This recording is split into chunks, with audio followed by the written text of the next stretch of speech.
grisly details.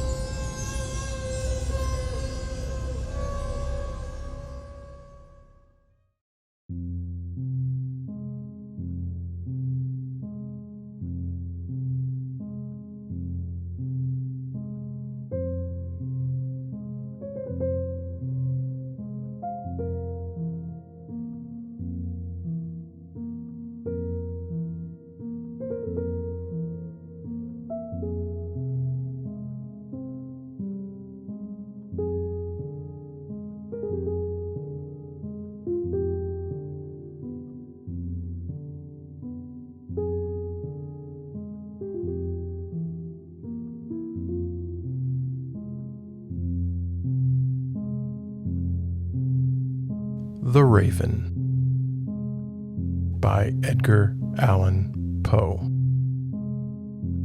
Performed by Don Tackett. Once upon a midnight dreary, while I pondered weak and weary over many a quaint and curious volume of forgotten lore, while I nodded, nearly napping, suddenly there came a tapping, as of someone gently rapping at my chamber door. "'Tis some visitor," I muttered, tapping at my chamber door. "Only this and nothing more." Ah, distinctly I remember, it was in the bleak December, and each separate dying ember wrought its ghost upon the floor. Eagerly I wished the morrow, vainly I had sought to borrow from my books surcease of sorrow, sorrow for the lost Lenore, for the rare and radiant maiden whom the angels name Lenore, nameless here forevermore.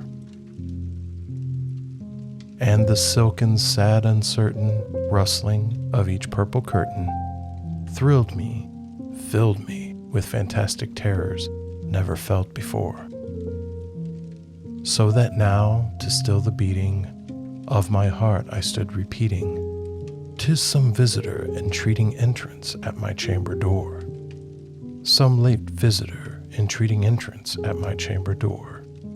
This it is, and nothing more." Presently my soul grew stronger, hesitating then no longer. "Sir," said I, "or madam, truly your forgiveness I implore. But the fact is I was napping, and so gently you came rapping, and so faintly you came tapping at my chamber door, that I scarce was sure I heard you. Here I opened wide the door. Darkness there, and nothing more." Deep into that darkness peering, long I stood there wondering, fearing, doubting, dreaming dreams no mortal ever dared to dream before. But the silence was unbroken, and the darkness gave no token, and the only word there spoken was the whispered word, "Lenore." This I whispered, and an echo murmured back the word, "Lenore." Merely this and nothing more. Back into the chamber turning, all my soul within me burning, soon I heard again a tapping, somewhat louder than before. "Surely," said I, "surely this is something at my window lattice. Let me see then what thereat is, and this mystery explore. Let my heart be still a moment, and this mystery explore. 'Tis the wind and nothing more."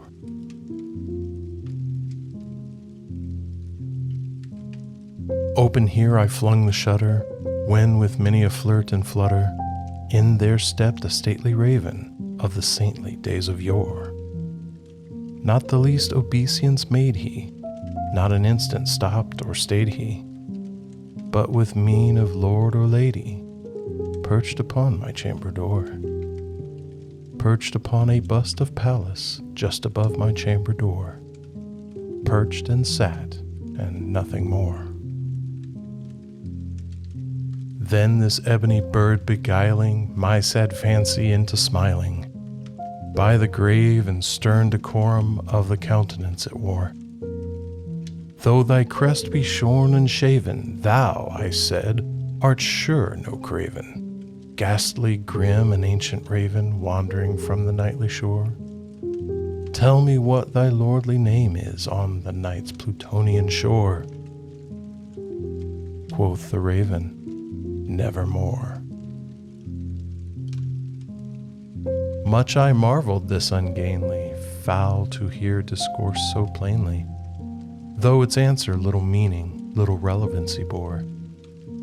For we cannot help agreeing that no living human being ever yet was blessed with seeing bird above his chamber door, bird or beast upon the sculptured bust above his chamber door, with such name as Nevermore. But the raven, sitting lonely on that placid bust, spoke only that one word, as if his soul in that one word he did outpour. Nothing further than he uttered, not a feather than he fluttered, till I scarcely more than muttered, other friends have flown before.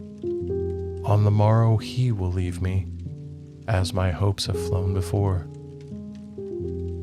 Then the bird said, nevermore. Startled at the stillness broken by reply so aptly spoken, doubtless, said I, what it utters is its only stock and store, caught from some unhappy master whom unmerciful disaster followed fast and followed faster, till his songs one burden bore, till the dirges of his hope the melancholy burden bore, of never, nevermore. But the raven still beguiling all my sad soul into smiling, straight I wheeled a cushioned seat in front of bird and bust and door. Then upon the velvet sinking, I betook myself to linking fancy unto fancy, thinking what this ominous bird of yore, what this grim, ungainly, ghastly, gaunt, and ominous bird of yore meant in croaking nevermore. This I sat engaged in guessing, but no syllable expressing, to the fowl whose fiery eyes now burned into my bosom's core. This and more I sat divining, with my head at ease reclining, on the cushioned velvet lining that the lamplight gloated o'er, but whose velvet violet lining with the lamplight gloating o'er, she shall press, nevermore.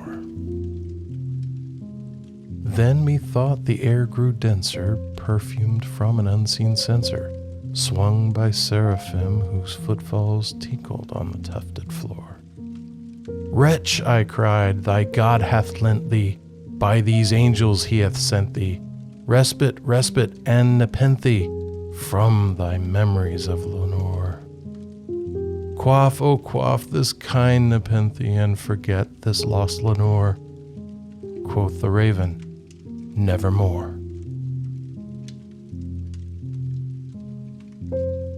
Prophet, said I, thing of evil, prophet still, if bird or devil, whether tempter sent or whether tempest tossed thee here ashore. Desolate yet all undaunted, on this desert land enchanted, on this home by horror haunted, tell me truly, I implore, is there balm in Gilead? Tell me, I implore. Quoth the raven, nevermore.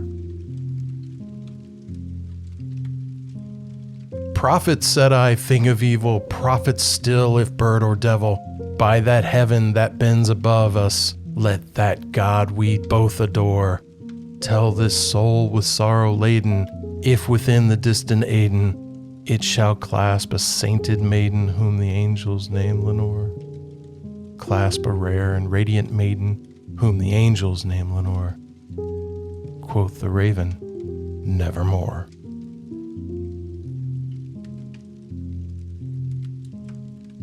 Be that word our sign of parting, bird or fiend, I shrieked upstarting.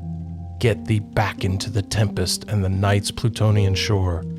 Leave no black plume as a token of that lie thy soul hath spoken. Leave my loneliness unbroken, quit the bust above my door. Take thy beak from out my heart and take thy form from off my door. Quoth the raven, nevermore. And the raven, never flitting, still is sitting on the pallid bust of Pallas just above my chamber door. And his eyes have all the seeming of a demon's that is dreaming, and the lamplight o'er him streaming throws his shadow on the floor. And my soul from out that shadow that lies floating on the floor shall be lifted nevermore.